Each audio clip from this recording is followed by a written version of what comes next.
Welcome to Winner's Tacklebox, brought to you by Academy Sports and Outdoors. We just wrapped up the third stop at Alabama Bass Trail South Division on Lake Eufaula. Joined here with the winners, Kobe Card and Chris Rutland. 20.63 pounds today. All we heard before this tournament started was guys complaining about water levels this, water levels that, can't catch fish, guys really struggling during practice. What was your mindset this morning when you took off the boat ramp? Just like you said, we thought it would probably take 18, 19 pounds to win. We practiced for 3 days. Kobe found a good shad spawn bite.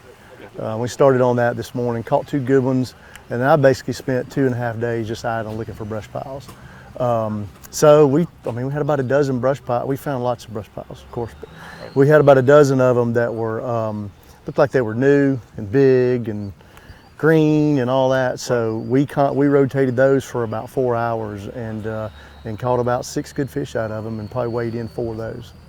Shad spawn typically is a short-lived deal, especially on sunny days. You guys had kind of a late boat draw. Were you concerned about having enough time to catch fish on the shad spawn? Yeah, we definitely were. We actually started on a couple of brush piles close to the ramp here because we were such a late boat number, and then we took off on the shad spawn and it worked out. Okay. So this makes number 5 for you guys. No one has ever won 5 ABT tournaments. You guys are the only ones that have done that. You broke the tie. You were tied with another team at 4. That's 4 on Lay Lake and 1 on Eufaula. What does it mean to you guys to win a tournament at Alabama Bass Trail? Well, it's a lot. It's a huge accomplishment. We're very competitive, and like Chris said, we put in a lot of time. We take this really, really serious. We want to win every tournament. If we don't win, we're not happy campers. But to win off of Lay Lake, I'm glad that we finally was able to do that. You know, it's obvious. I was watching you guys when you weighed in and you saw the weight. You knew you took the lead. You were kind of late in the weigh-in process. I could see the excitement, from you guys, and it shows that the level of competition, knowing the guys that you're competing against, that it is accomplishing something when you do that. Heck yeah, these guys are good. They put in their work and practice hard. And it's a lot of boats. 225 boats is a lot. So there's a lot of people moving around and, in different places. And somebody's going to figure them out, because people work hard in this and they try hard, and somebody's gonna figure them out. So you gotta really bust your butt, and you gotta have a little luck too. Yeah, I mean the thing with so many boats, everything has to go perfect. Right. Yeah. I mean, there's been several tournaments where we should have won, but we wasn't either able to get on what we wanted to fish, or the timing was off, or we're fishing behind somebody.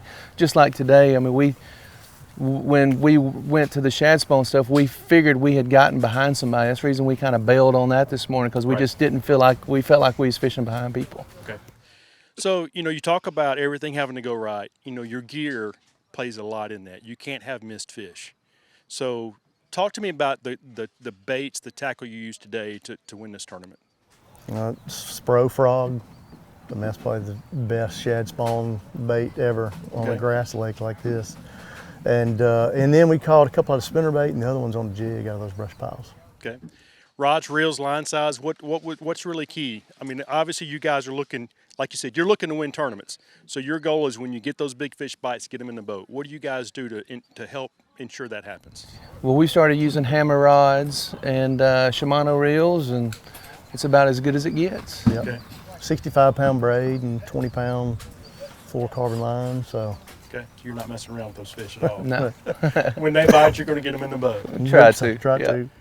So if our viewers are looking to come to Lake Eufaula this coming week, and they were going to go to Academy Sports and Outdoors and fill up their tackle box with the lures they need to be successful, what would you guys suggest that they purchase from Academy to do that?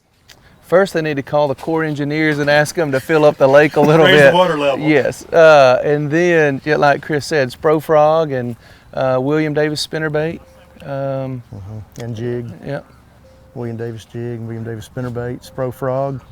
That's about it. That's what we threw. Mm-hmm. Well, I can't guarantee that they would win an ABT by doing that, but they could certainly come here and win fish if they follow your advice. Great job, guys. It's not easy to win these. You guys have done it 5 times. Congratulations. Thank you. Thank you. Appreciate it. Folks, before you head out on your next adventure, be sure to stop by your local Academy Sports and Outdoors, where you can find all this gear and more.